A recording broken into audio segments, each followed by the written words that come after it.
ओम नमो आदेश, सत नमो आदेश, गुरुजी को आदेश, नवनाथ चौऱ्यासी सिद्धों का आदेश. महाशिवरात्रीचे व्रत कसे करायचे?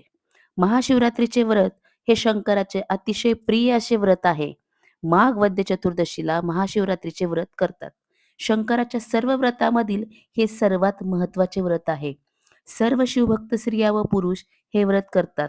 सर्व भारतीय स्त्री पुरुषांच्या मध्ये 100% हे व्रत केले जाते. या व्रताचं महत्व काय आहे? तर शिवाचं अतिशय आवडतं व्रत आहे. या व्रताला शिवाचे आशीर्वाद आहेत. हे व्रत करणाऱ्यांच्यावर प्रत्यक्ष शिवाची कृपादृष्टी असते. या व्रताची फलश्रुती, फलप्राप्ती अशी आहे. महाशिवरात्रीचे व्रत करणाऱ्या स्त्री व पुरुषांची मनोकामना पूर्ती होते. कुमारिकांचे विवाह होतात. विवाहित स्त्रियांचे सौभाग्य अबाधित राहते. गृहसौख्य प्राप्त होते. सर्व इच्छा महादेव शिव स्वतः पूर्ण करतात. महाशिवरात्र पूजा विधी. महाशिवरात्रीच्या व्रताचा उपवास, पूजा व जागरण ही 3 अतिशय महत्वाची अशी अंगे आहेत. हे व्रत 12, 14, 24 वर्ष करतात असं शास्त्रात सांगितलेलं आहे. परंतु सर्व शिवभक्त स्त्रिया व पुरुष हे व्रत आमरण करतात. महाशिवरात्री हे हिंदू धर्मातील लोकप्रिय शिवव्रत आहे. यामपूजा. महाशिवरात्रीच्या 4 प्रहर शंकराचे पूजन करण्यात येते. यालाच यामपूजा असेही म्हणतात. महाशिवरात्री व्रतात शिवपिंडी, शिवलिंग पूजन हे अत्यंत महत्त्वाचे मानले जाते. शिवलिंगाची शास्त्रोक्त पूजा केली जाते. व्रताचा विधी.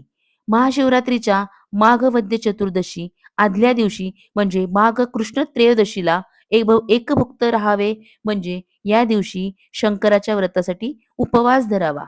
चतुर्दशीच्या सकाळीच महाशिवरात्र व्रताचा संकल्प करावा. स्नान करून स्वच्छ वस्त्रे घालून शंकराची मनसोक्त पूजन करावे किंवा पूजा करावी. आता घरातील पूजा कशी कराल? शिवपूजन कशी कराल? तर महाशिवरात्रीच्या रात्री डोक्याला भस्म लावून शंकराची पूजा करावी. घरी शिवपिंडी आणि शंकराच्या तसबीर किंवा फोटो असेल त्याचं पूजन करावं. शंकराला आवडणारी 11 लाल कमळे, 108 बेल, 108 धोत्र्याची किंवा पांढरी फुले वाहावीत. शिवपिंडीवर आधी अभिषेक करावा. धूप, तुपाचा दीप, अगरबत्ती ओवाळावी. गोड नैवेद्य दाखवावा. आवडता मंत्र जप करावा. महाशिवरात्रीच्या पूजा ही रात्री करतात. रात्रभर जागून शिवाचे भजन, पूजन, नामस्मरण असे जागरण असते. शिवलीलामृत पोथीचे वाचन महाशिवरात्रीच्या रात्री करावे. शिवमंदिरातील पूजन कसं करावं? महाशिवरात्रीच्या व्रतात जागृत शिवालयात जाऊन शंकराची यथासांग पंचोपचार पूजा करायची असते. महाशिवरात्रीच्या महाशिवरात्रीला शिवालयांमध्ये प्रचंड गर्दी असते.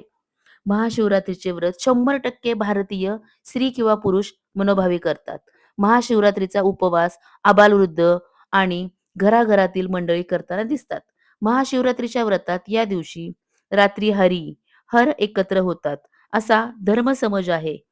त्यामुळे हरी, विष्णूला बेल आणि शंकराला हर, तुळस वाहण्याची उपासना मार्गात पूर्वापार प्रथा आहे. महाशिवरात्रीचे यामपूजन.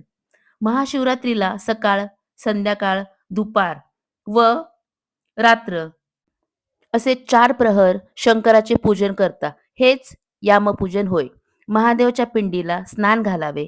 धोत्रा, पांढरी फुले, बेल, कमळ या फुलं व पत्री वाहाव्यात. तांदूळ पिठाचे 26 दिवे करावेत शिवपूजनासाठी. महाशिवरात्री व्रतात 108 दिवे दान करण्याची प्रथा आहे. फक्त महाशिवरात्रीलाच शंकराला केवडा किंवा केतकीचे फूल वाहतात.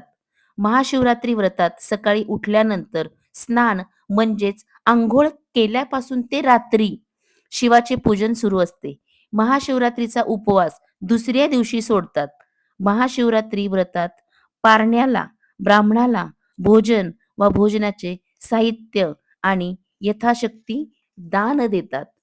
महाशिवरात्री व्रतात शिवलीलामृत पोथीच्या वाचनाने या व्रताची मनपूर्वक सांगता केली जाते. या महाशिवरात्री व्रतात बेलाचे पान खूप महत्वाचे असते. शिवपिंडीवरती महाशिवरात्री व्रतात भरपूर बेलपत्र वाहिली जातात किंवा व्हायची असतात. बेलफळही वाहिलं जातं. शिवलीलामृत 2ऱ्या अध्यायात याचे वर्णन आहे. महाशिवरात्रीच्या आपल्या राहत्या घरी किंवा शिवमंदिरात पुढील मंत्र श्रद्धेने किंवा मनोभावे जपावेत. मंत्र: नमः शिवाय, नमो भगवते शंकराय नमः, शिवाय नमः, ओम नमः शिवाय. हे मंत्र जास्तीत जास्त जपून शिवपिंडीवरती भरपूर बेल महाशिवरात्री व्रतात व्हायचे असतात. घरी किंवा शिवालयात पूजनाच्या वेळी हे मंत्र पठण करायचे असतात किंवा जप करायचे असतात. शंकराच्या मंदिराचं वैशिष्ट्य: शंकर ही लयाची देवता आहे. त्यामुळे शंकराच्या मंदिरात अन्य देवदेवतांची स्थापना केली जात नाही. शिव मंदिरात प्रचंड ऊर्जा असते. अशी ऊर्जा अन्य देवतांच्या मंदिरात नसते. तर अन्य देवतांच्या मंदिरात गारवा किंवा थंडपणा जाणवतो. विष्णूच्या देवळात अन्य देवता स्थापन केल्या तरी चालतात, कारण विष्णू ही स्थितीची देवता आहे. अलीकडे भक्तांच्या सोयीसाठी शिव मंदिरात अन्न देवता म्हणजे वेगळ्या प्रकारच्या देवता स्थापतात, पण ते योग्य नाही. कारण शंकर भगवान ही लयाची देवता आहे आणि त्यांची ऊर्जा ही प्रचंड असते. त्याचबरोबर आपण ज्या दिवशी महादेवाच्या पिंडीवरती अभिषेक घालतो, म्हणजेच महाशिवरात्रीच्या दिवशी, तर तिथे भस्म दान करण्याची पद्धत असते. आपल्याला जर शक्य असेल, तर आपण नवीन भस्म महादेवाच्या मंदिरामध्ये दान करावे. गरिबांना अन्नदान करता येईल असं बघावे. शक्यतो कुणाशीही वाईट वर्तन करू नये. आपण शिवपूजा केल्यानंतर जसं एक भुक्त राहतो, तसं चुकीच्या गोष्टीसाठी पण एक भुक्त राहा. उपवास करायचा असेल, तर चुकीच्या कर्मांचा उपवास करा. म्हणजे चुकीचे कर्म करू नका. प्रत्येकाला प्रेमाने वागवा. चुकीचं बोलू नका. कुणाला तळतळाट किंवा शिव्याशाप देऊ नका. महाशिवरात्रीच्या दिवशी शिव-पार्वतीचा विवाह झालेला असतो.